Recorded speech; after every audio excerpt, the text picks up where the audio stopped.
My name is Klil. I'm the head of community at Juno Journey, leading the Learning Table community. This is our very first experience launching our Challenge Accepted series. I'm very excited to start with this one.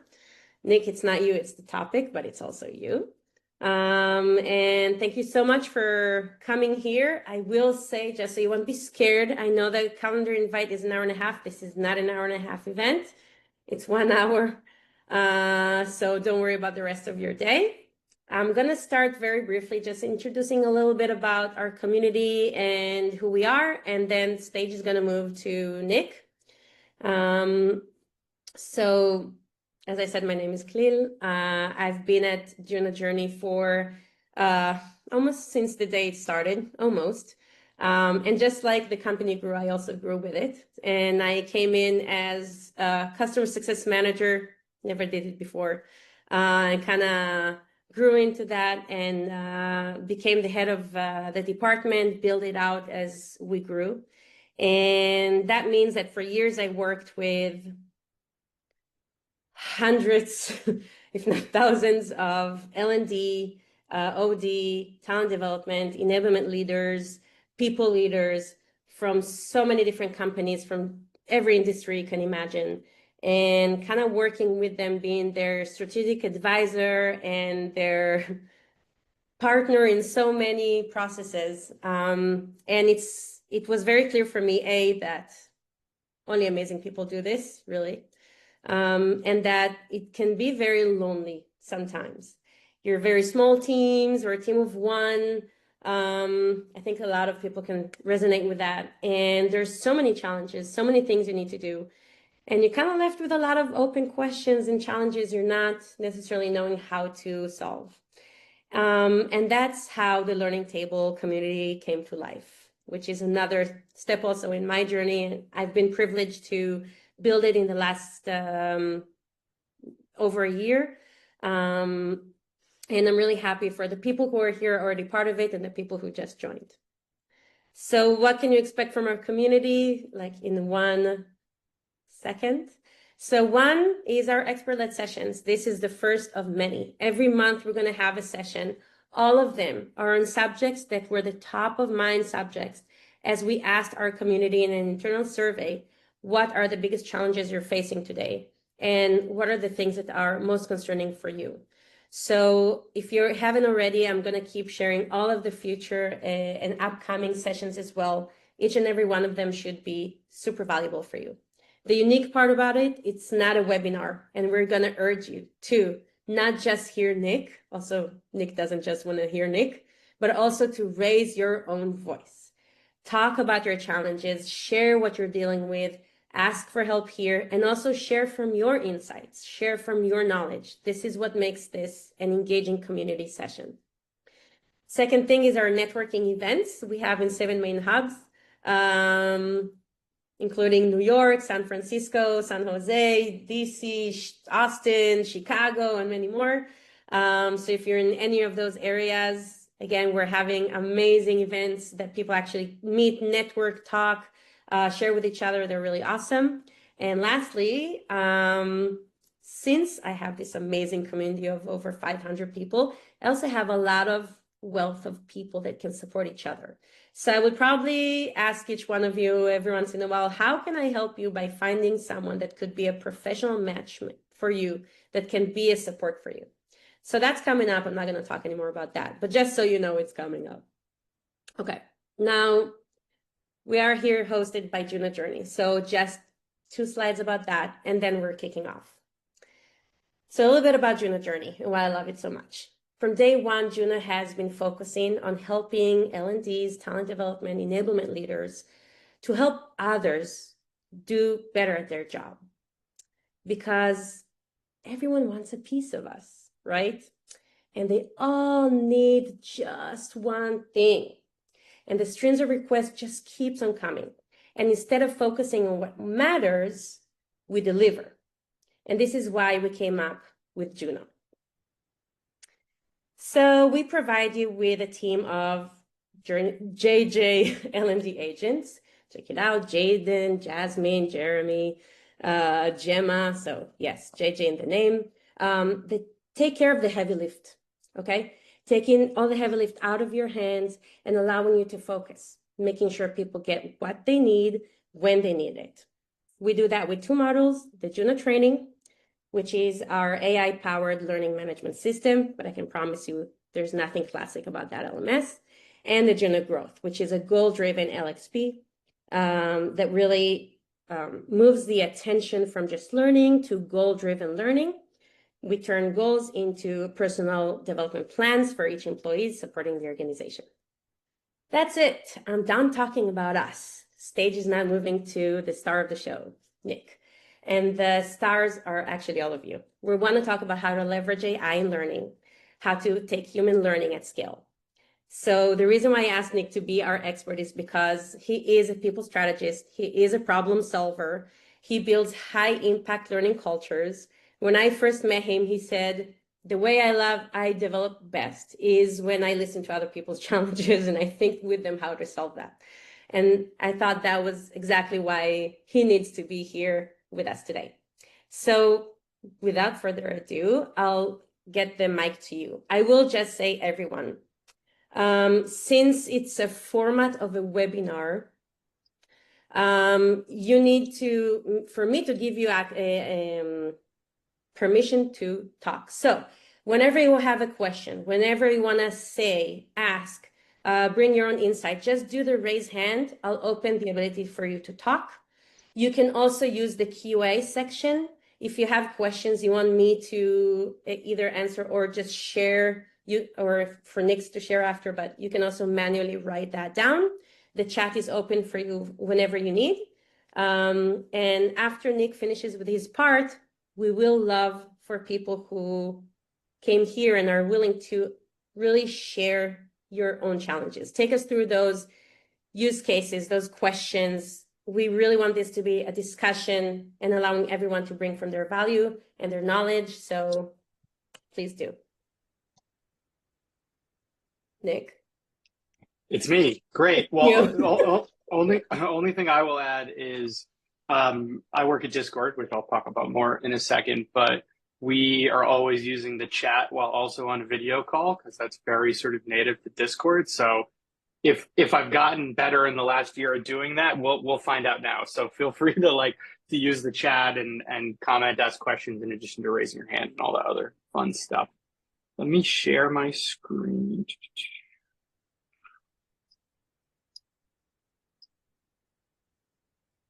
Good. Khalil, is it, do I have the right stuff up? Yes. Yeah. Yes. Okay, great. Well, now I lost my chat. Hold on. I'm on it, don't worry. If something comes up, I'll tell you. Okay, great. Thank you so much. Okay, perfect. Appreciate it, everybody. I call sort of my, I don't know, philosophy or approach on AI for us, because I am most interested in how this technology impacts us. Learning and development folks, HR folks, people folks. That is the thing that I'm most interested in. As Khalil said at the beginning, so graciously, the thing that I love the most is actually helping people talk through their own challenges. So I will spend some time at the beginning to give you guys a bit of the background of my background and the perspective and experience I have with AI that has led me to this point. But what I'm most interested in is diving into some of the incredible questions that people already submitted, that we have some on the slide deck here, or we'll submit live, and just being able to talk through that stuff with you guys. So do not hesitate to share those things. So now, did animations work? Yeah, did it go through the next piece? Okay, great. We love that. So I'm Nick Bellata. I'm the Learning Experience Manager at Discord, which is my most recent stop on a decades-long career in HR, talent development, and operations at both early stage tech and healthcare startups, kind of split between the two. It's important to note that what I didn't mention there is I'm not a machine learning expert. I'm not a computer scientist or a scientist in really anything. I think I got a C in calculus, if I remember correctly, but also I don't think that teacher was very good. So that wasn't entirely my fault. But what I am is a people person, a strategic leader in people development, and most importantly for today, a really enthusiastic power user of tools like ChatGPT and Claude. I think the let's call it the elephant in the room that you always have to address when talking about this subject is the following. There are some really obvious and relevant concerns that people have about using AI themselves or the impact of the technology in general.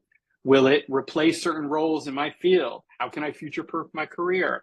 How can we ensure that AI is used responsibly and ethically? All the way down to, is there an environmental cost and am I contributing to it? I think as someone who is passionate about this topic, I can, and if we want to spend the majority of this time talking about this stuff, I'm absolutely thrilled to do so. I think because this is really built on sort of the practicality of it, and because my focus is on AI for us as a concept, personally at this stage, I've effectively come to the following conclusion, that we need to make AI work for us because the tools are here. And I would rather people in our positions with our perspectives on work be utilizing them to increase our own impact versus being victims to someone who doesn't understand our work, trying to replace us with it. So just as sort of a high level understanding of how I approach the ethical questions of AI, I think they're important. I also know that in some ways we're past them, and I don't want to get left behind or anyone on this call left behind when they could be using them to their advantage. So on that note, I like to start with building a little bit of foundational knowledge, again, from the perspective of a people person, not someone who is a machine learning expert. So I like to sort of talk, a framing of generative AI basics and where I think a lot of the opportunity exists for teams currently in using LLMs like ChatGPT or Claude. The first question that I think is really important to add is, what the hell is this thing actually doing? Like, what is generative AI doing? Because there's a lot of different terminology that is being used around it still to this day that I don't think is entirely accurate. Generative AI tools, especially chatbots with natural language interfaces like ChatGPT, meaning things you can just sort of speak to and chat with, are not thinking, conscious, or self-aware. It's an advanced algorithm that processes and generates language based on patterns it has identified from vast amounts of text data, called large language models or LLMs. It adapts through usage because it's designed to predict the next word or phrase in a sequence. Frankly, much closer to your messaging app on your phone, where it sort of assumes the next thing you want to type than anything else.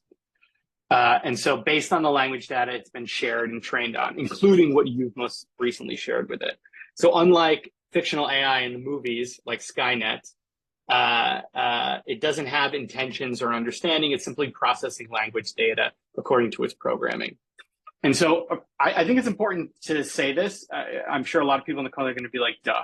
But I think it's important to say this because that sort of fear or that thinking that it's thinking, I think gets in the way of us leveraging it to its best abilities. And so instead of thinking of it like a killer robot that maybe is coming to get us, I think there's something far more familiar and less scary and potentially more boring that is sort of a more applicative description of what it's actually doing. The mighty spreadsheet. Think about it like this. What are spreadsheets?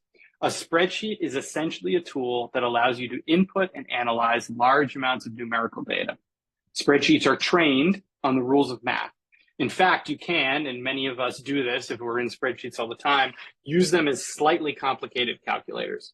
But that's really only scratching the surface. The real power of a spreadsheet is that it can apply calculations to a whole bunch of data at once, revealing patterns, highlighting insights, or spotting mistakes that would take a long time for us to find on our own.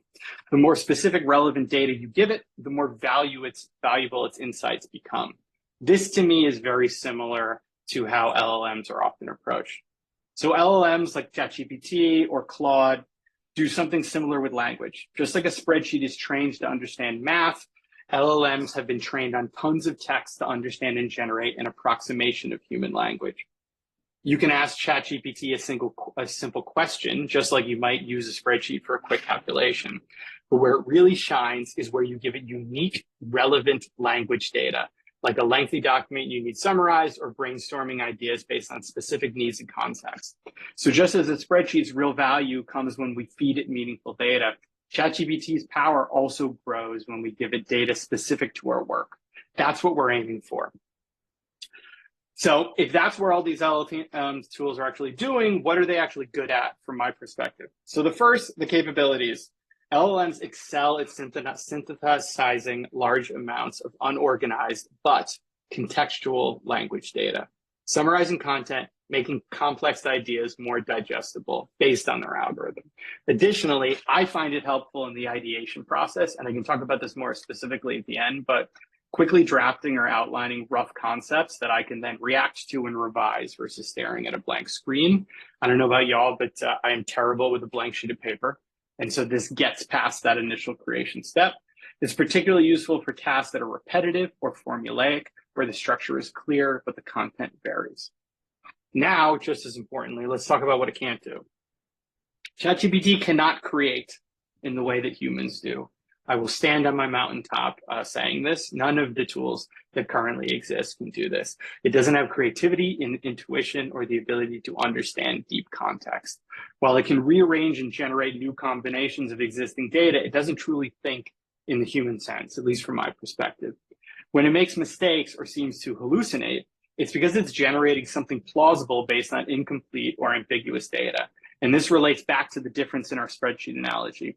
Unlike math, which has discrete and universally applied rules, language is messy. It's super complicated and heavily context specific. This impacts how LLMs work, especially if you're not part of the culture that trained it. So for this reason, its outputs need to be reviewed and often corrected by humans, especially in complex and newish situations.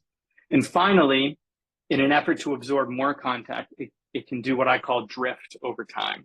If you ask it to do the same repetitive task over and over in one chat without reintroducing context regularly, it will start to put in slight variances in its approach and need to be reset on its path. This is a feature, not a bug. It is intended to do this.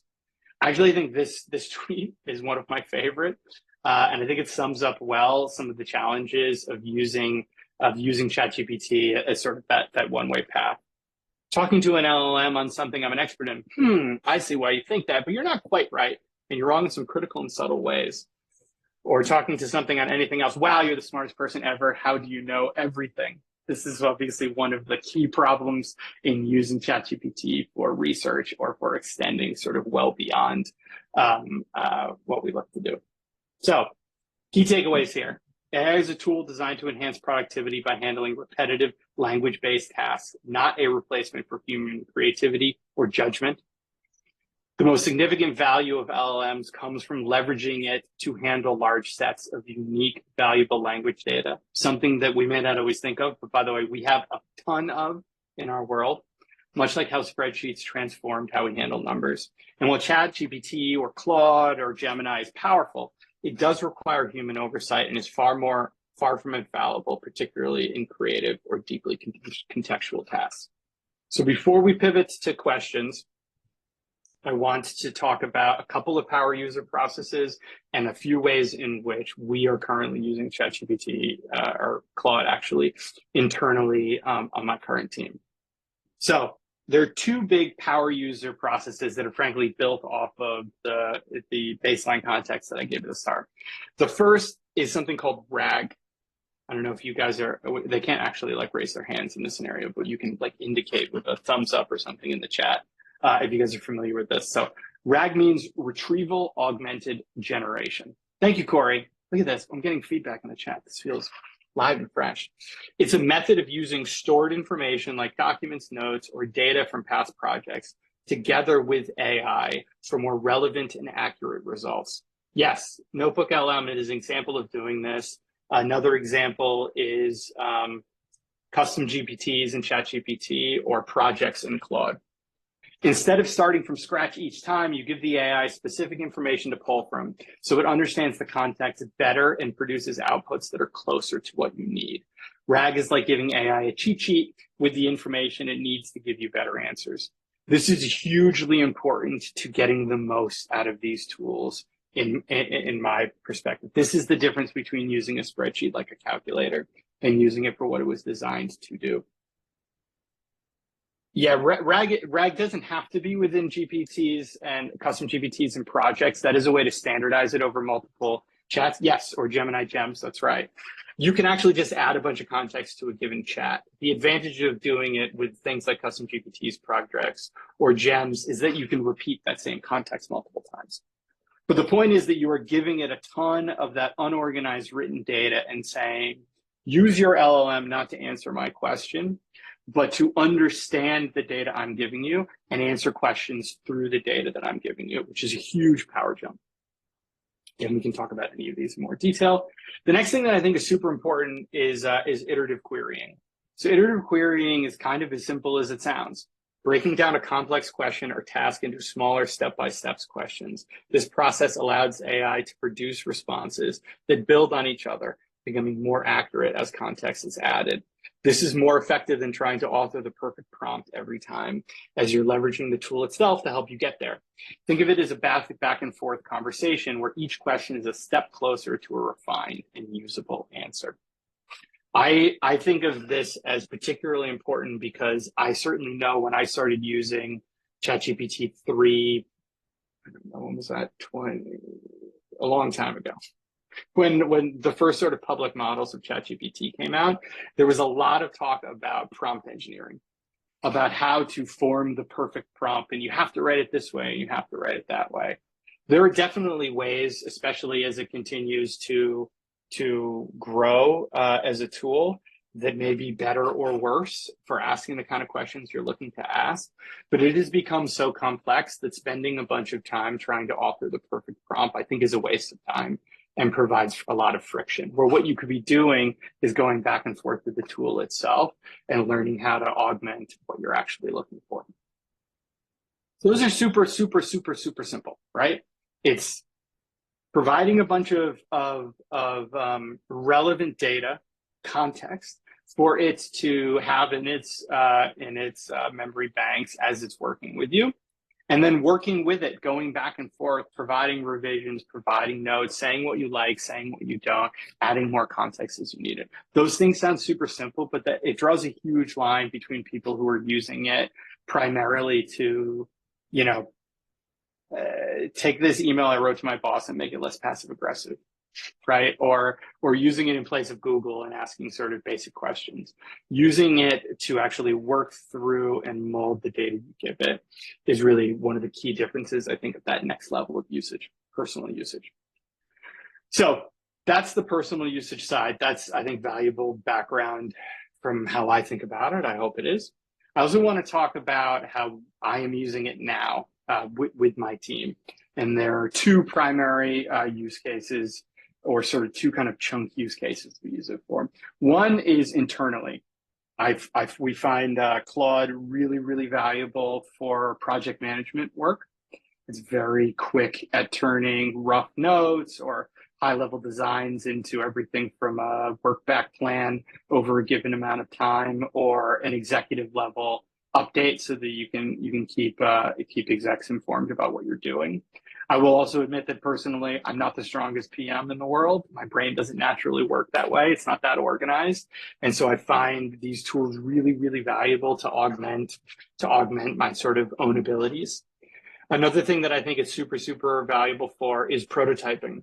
I'm a huge proponent, as some on this call may know, Khalil and Dor certainly, and Ari. I saw Ari on here too. I'm a huge proponent of learning as a product mindset. One of the biggest challenges in the learning as a product approach is it takes a lot of friggin' work and time to build our learning resources. So how are we supposed to have this quick iterative process where we're getting feedback from stakeholders? Hi, Ari. LLMs are really valuable in helping you do that, because it allows you to quickly prototype something that you can feasibly get actual feedback on from a stakeholder before spending a million hours building out facilitator guides and slide decks that then are incredibly annoying to get feedback on. So adding in rapid prototyping to our work in a way that actually is a valuable use of your time and not something that just feels like an add-on is super important. And also, I think personalizing learning paths, I've been hearing for 15 years that the importance of having dedicated learning paths on different topics. And yet I have always worked at pretty small companies. As you guys can see, I've not had massive teams. I've not had a ton of support. So who has the time to make a sales version of this or a manager version of that, or this one's just for new hires? And so the ability to be able to create learning personas that you build ahead of time as part of that RAG, and then feed it a generalized training and say, hey, can I create some static resources that really apply to the things that are important to these different learning personas, is huge.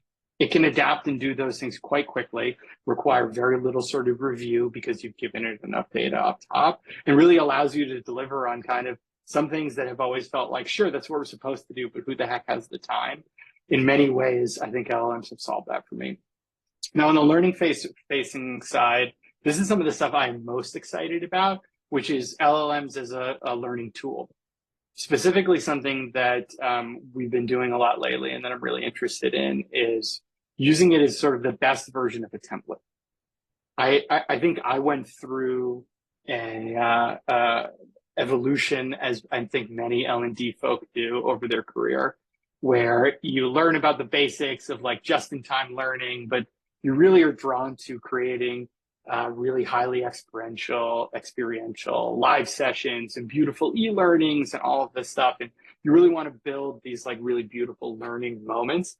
But what ends up being most valuable is a damn checklist or a template. That's what our learners often need to actually drive behavioral change around something, to keep the learning as close to the action as possible.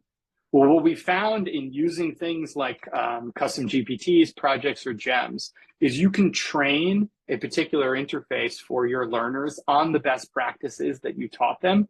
And instead of just having a static template for them to fill out, let's say it's performance review time for a lot of folks here, right? The best way to write up your review, they can actually have something they can interact with. They can be trained on the best practices for writing a review from your perspective, but they can feed into it, hey, here are my one-on-one notes with my people from the last 6 months. And it can really help them work through something live, which is a huge difference between what we were able to offer before.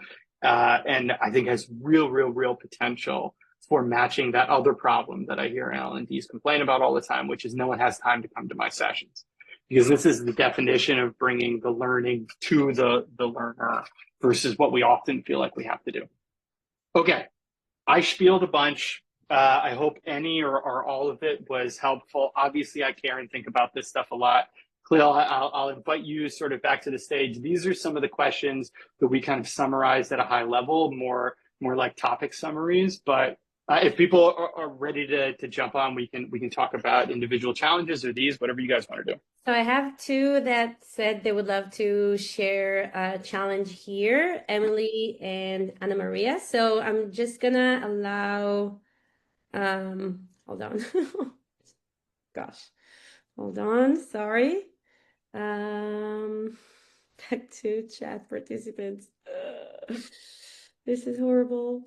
Okay, Anna Maria, I'm gonna allow you to talk. I know you don't want to be seen on camera, so I'm just gonna open your talk information.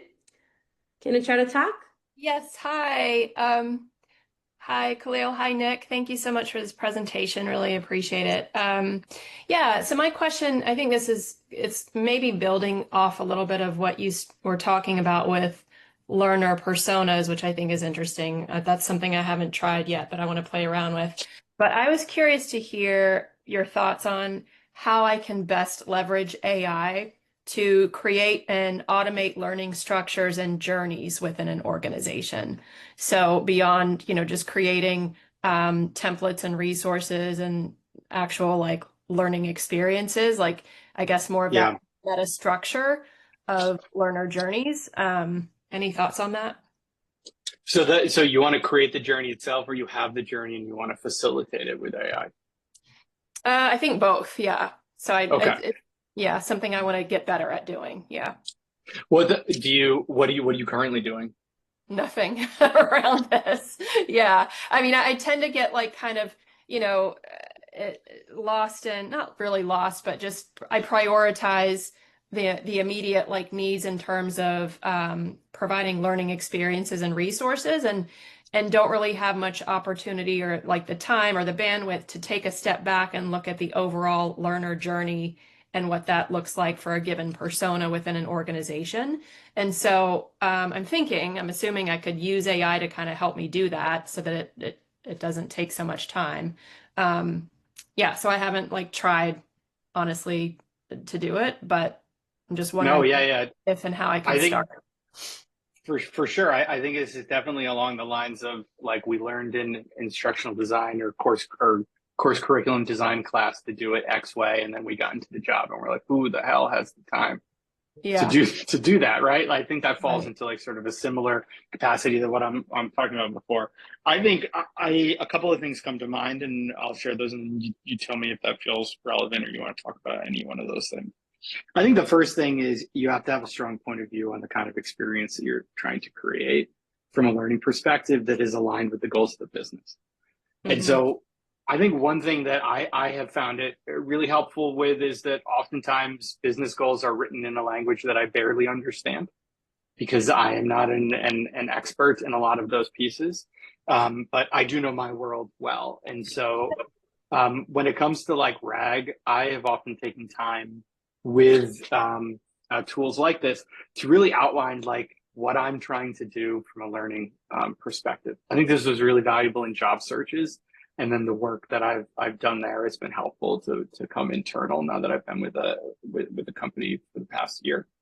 So I have this database, this RAG resource of context about the kind of experience that I'm trying to create and the kind of learning team that I want to build and what I'm trying to do. And a big part of that is a connection to business goals. And so those are written down as well.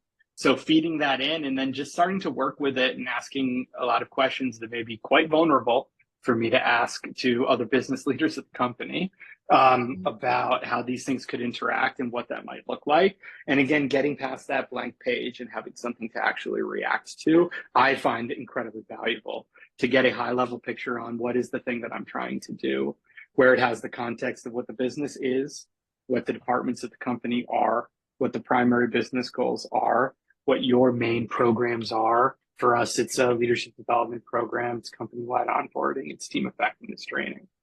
And then working with it with that kind of context and kind of asking questions that you feel other people might ask to you, but you'll know the answer to when they come out the other side.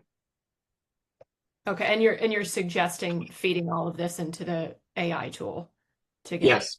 feedback on Yeah. it. Yeah. Yeah. As a way to bounce ideas off it, because to your point, right? Like, how do we have time to, what am I going to do? Sit down and write this whole thing? But when you're dumping in a bunch of context and then asking it questions and like explicitly ask it the thing you're looking for, the first thing it gives you will not be good, but it will be something. And you'll Right. realize sort of, oh, you don't understand this. Here, let me teach you about that. Yeah. Or you're missing this, or that's not actually what I'm looking for. And that's the iterative querying piece that gets to a place where you have something defined, and then that can be used to actually create those journeys for different teams and apply that to the things that already exist. Yeah, that makes a lot of sense. And I'm thinking, just I'd probably respond with saying, but we have these constraints, right? Like Yes, totally. People don't have time to do what you're suggesting, or this is the reality of this specific role or this specific department and what they care about. How can we meet them where they are and design for that? So Yeah, and also what it's helped me for, Anna Maria, because Lord knows I know exactly what you're talking about when it comes to constraints, is it has been massively helpful in advocating with business reasons why I do need something that is currently a constraint. So, we often get dictated to, I need X by Y, with very little context of how we work or what we do or how we can have the best impact. And at least for me, I'll only speak for myself. I in the past have been my own worst enemy with that because I can't properly articulate the business reason why I need the things that I need, because the learning reason isn't compelling, right? Sure. It always comes off as sounding academic, right? Right. Well, adult learning theory snooze. They're not listening to us anymore. And so I have found it really helpful once I give all that context to start sort of, ask those like vulnerable questions you feel stupid asking other people, but you can just be straight up with a robot and be like, yeah, but they're never going to do this. And so what's like the best version of that, and what should I ask for, and how can I ask that? Yeah. And then you'll find that you're actually the one giving the answers, but it's incredibly helpful at creating a safe, open space for you to ask the questions. Yeah, I love that. Thank you. That's really helpful. Yeah, sure, of course. If there's anyone from the group that also wants to offer like an insight or an answer to that, feel free to kind of like, again, raise a hand or something. Because we love to learn from your experience as well. Please. Please. Please don't make me be the only one yapping up here at everybody. Like, oh, yes, I have some. You see, all it took was asking. Okay, so Sally, I'm going to allow you to talk. You're just the first.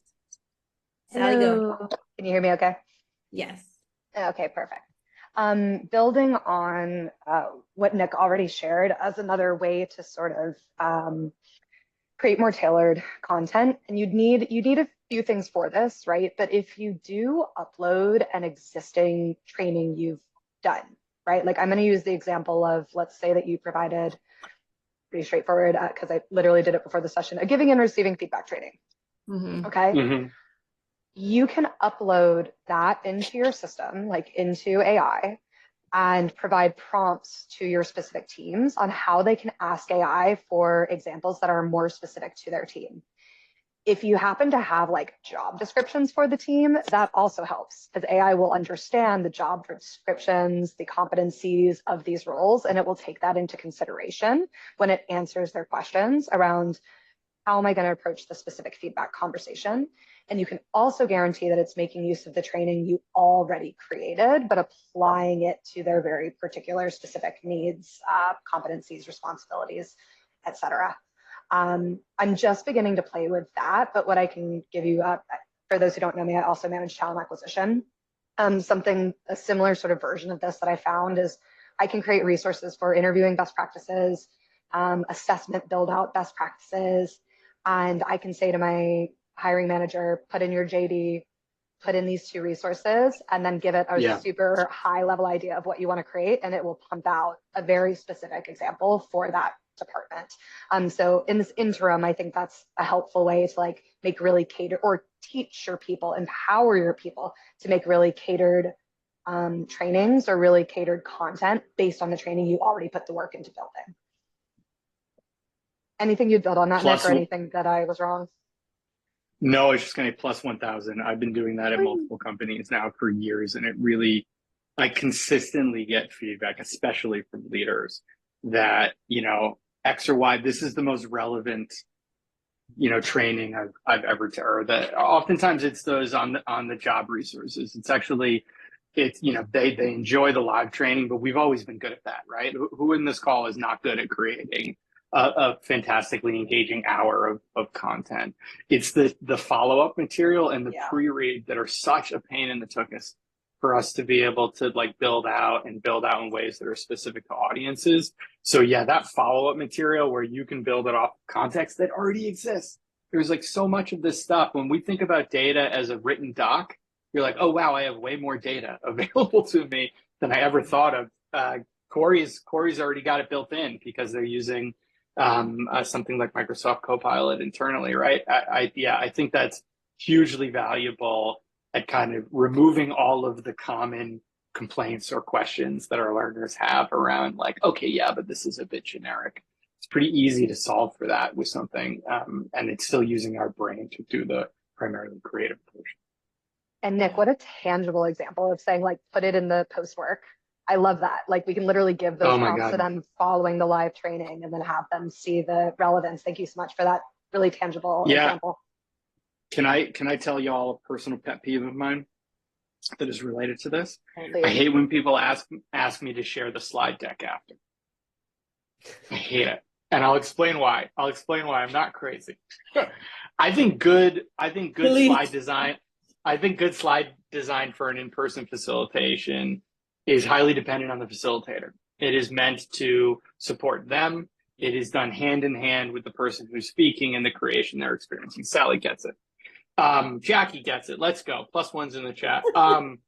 But I get it. I get why people want that, right? Because like Otherwise, what are you furiously taking notes or memorizing everything that happened in the last hour? People aren't engaging. And so it has become, my team will tell you, like, foundational to how we work, that there is a follow-up learning resource that is designed to work asynchronously that covers the exact same stuff that we just talked about live, meaning that they have something much better than a slide. You can keep the slides, that's fine. You can totally have the slides, guys. But or we can create, or we could use Claude to create the follow-up to this. I just think it's so valuable for that purpose, and it really removes this fear that I think a lot of us have that is realized, which is that the learning stops at the classroom door, that they're not going to continue to be able to apply those things and actually change their behavior because we were totally reliant on the learning existing in that, hour-long 90-minute session or something like that. But yeah, so that's why I'm obsessed with post material, and we build it into kind of everything that we do. So Nick, we do have one more hand raised and one more question. So I'm going to let Matt also jump in, and then we're going to move to Emily's question. Well, where's Matt? Did he run away now? Okay, Matt, thank you. Okay, go ahead, Matt.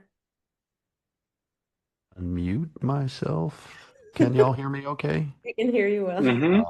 Awesome. Yeah, thanks. First of all, hey, Cleo, good to see you again. Nick, small world. Jason Citron's younger brother, Zach, was a student of mine about 100 years ago. Wow, he was great. He just left. Oh, is that so? Jason, for those of you who don't know, Jason was a very long time founder and CEO of Discord, and just left us in the spring. But it was amazing, and the family was done well by your family. So thank you for that. Yeah, my background is prior to L&D in the corporate space. I used to run a music production school, so that's where Zach and I ran across each other. But yeah, anyway, Nice. small world. Yeah, there was a little bit of a side conversation on sort of the distinction between, say, RAG and full generative, and how you make those distinctions. And I just want to share a recent experience that I've had.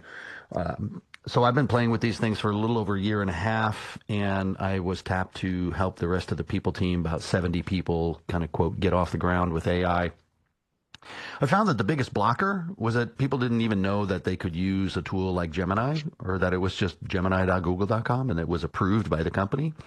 I would comment that make sure that your tools are approved by the security groups in your company before you just go in to start using them. Some of them take your data and they go back to HQ and they use it as part of their training model. So certainly any proprietary secrets you want to keep quiet there. But what I'm getting at is that, to me, if I just focus on Gemini, or just focus on Google, the two tools back and forth that I find most valuable are Gemini just doing generative stuff, and then Notebook as a standing resource.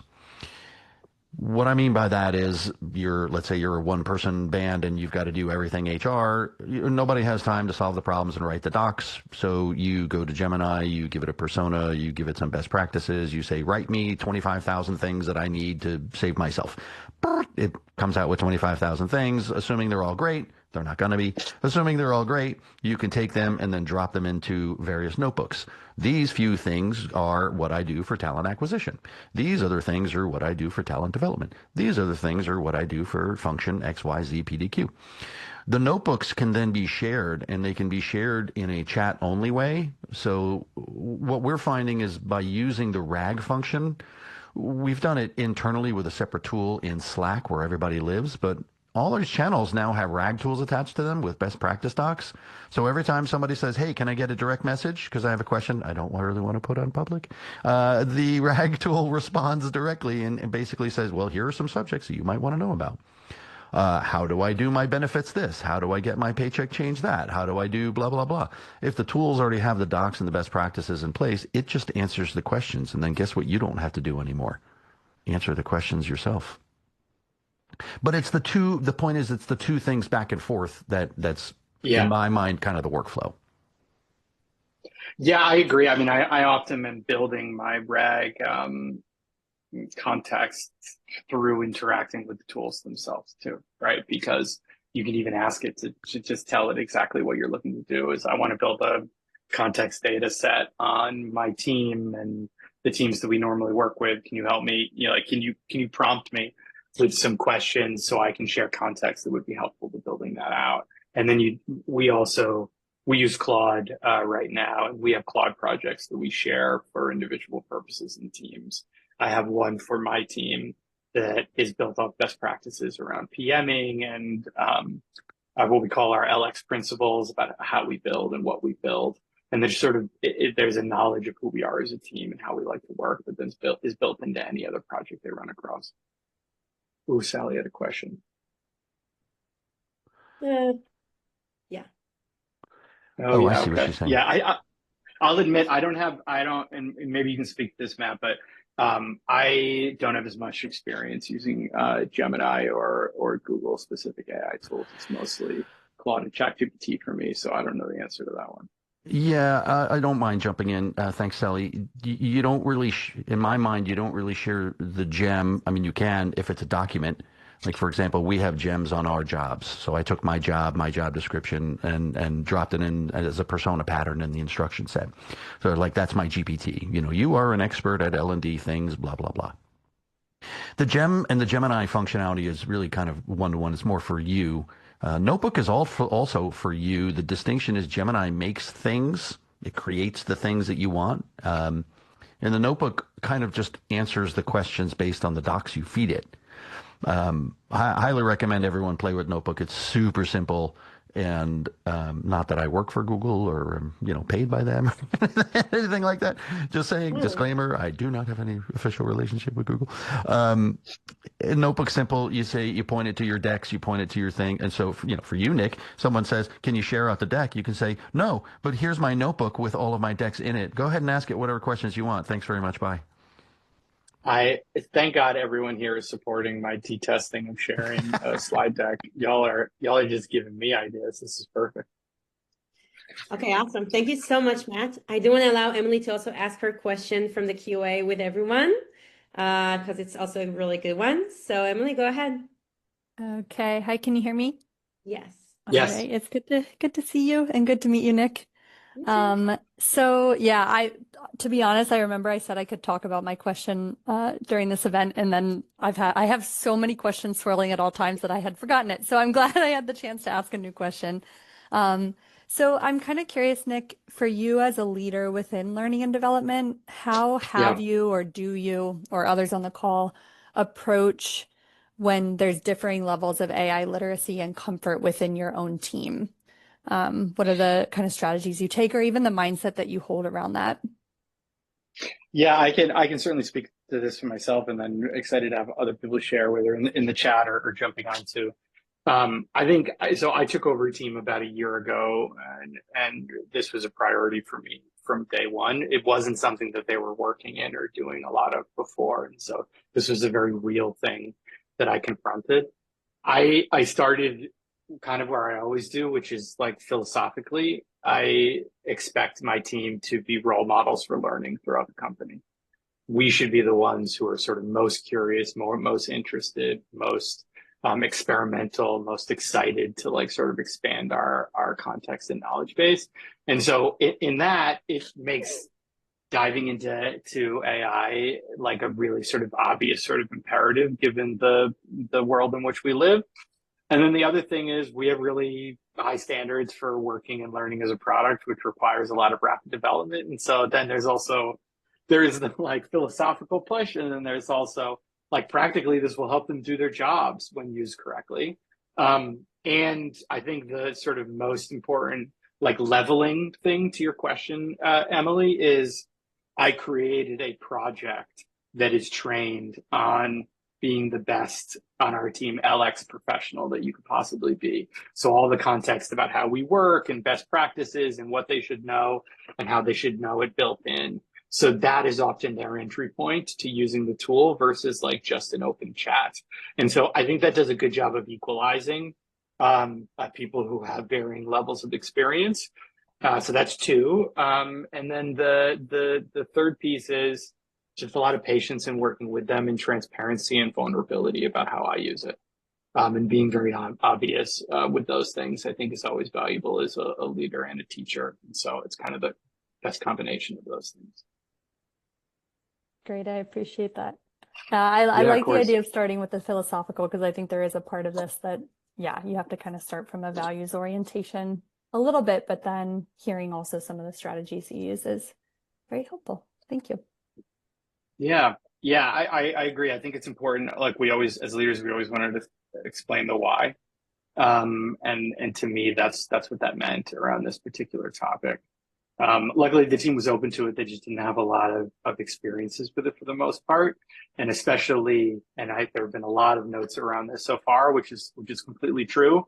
Some companies have varying levels of comfort. You know, Anne Maria, I think like at the beginning, you said like, so that we should just dump all that stuff into the model. And of course I said, yeah, but I have the benefit from my company has, everyone at the company has access to an enterprise level version of Claude. And so that's not a question for us. I recognize that would be for some, but once you're over that hump and the company is really bought into doing this well, that's when you can really start to unlock things. Awesome. That's beautiful. Okay, we do have like last 5 minutes, and Corey just asked another question. So Corey, go ahead. Hey, Nick, thank you. And thanks everyone for this discussion. It's getting me thinking a lot. My thought is, how do we prioritize? Because, as L&D and like enablement professionals, we all know that learners can get like learner fatigue. I'm like, how do we prevent them from getting AI fatigue? Yeah. Yeah, I mean, this is a good one. I mean, I think learning fatigue is almost the bigger problem that we're all dealing with, right? And then this just becomes another part of that. I think like that's why I'm so in love or so interested right now in the idea of creating these learning tools that solve immediate problems for them. And I think the obvious thing is like writing reviews, man. Is that a thing that anyone on earth is like psyched to do? And so we create trainings on them and guides and all of these things. But if we can create, sorry, Ari is very excited about writing reviews, so he's going to write them for the rest of us. To be clear, I'm happy with the process of writing or the outcome. It's the process that is difficult.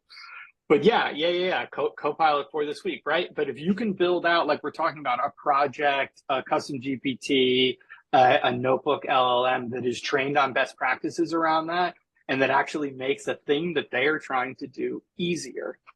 That is like the thing we've always been trying to do, ultimately, right? Like that is like the sort of formation of why we do this stuff. And so it doesn't even feel like learning to them in that moment. It's just like having sort of our hand on their shoulder while they're working through something, which, my father taught elementary school for 25 years. That's what they're trying to do every day, is True. make each student feel that. And this is a way for us to do that. So that's what I think about, is like, don't worry about how they're going to react to the concept. Deliver a tool that actually brings value to them when they need that thing, and you won't have to worry about the other part. Yeah, I agree. Thank you so much. Yeah, of course. Thank you for the question. I will say on a personal level, it's really exciting for me to hear a lot of what's been said around here and to see how we brought it in as basically a tool, like an LMS and an LXP tool, to see how we also bring things that are coming up here. It's really cool, like the RAG search and stuff like that. So for me, this is an amazing mirror. I'm really excited about it. Does anyone have any last questions before? I promise to answer quick. Yes, or a slow one, or wants to add anything to Corey's or Emily's questions? Okay. Wonderful. So we're also out of time. This has been awesome.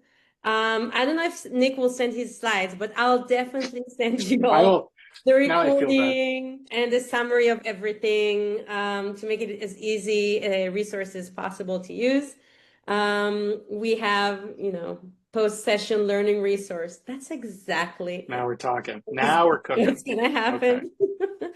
And in less than a month, we're going to have another session with someone that's also here with Brandon about onboarding and enablement. So we're really excited about this. We're going to have about leadership building, about L&D, database, data and ROI, storytelling. There's so much more to come, so much insight. This is, I would love to hear your feedback on how the session went and how we can improve it.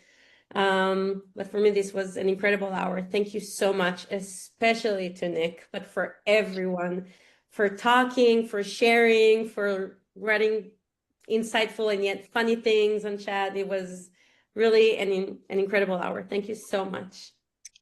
Nick? Thanks, Nick. And Final thoughts? In addition to sharing my slide, no, all I will say is curiosity continues to be the heart of everything we do in this work, and the answer to understanding more about the capabilities and how it can impact you. It is a natural language model. It interfaces with you the way that we communicate.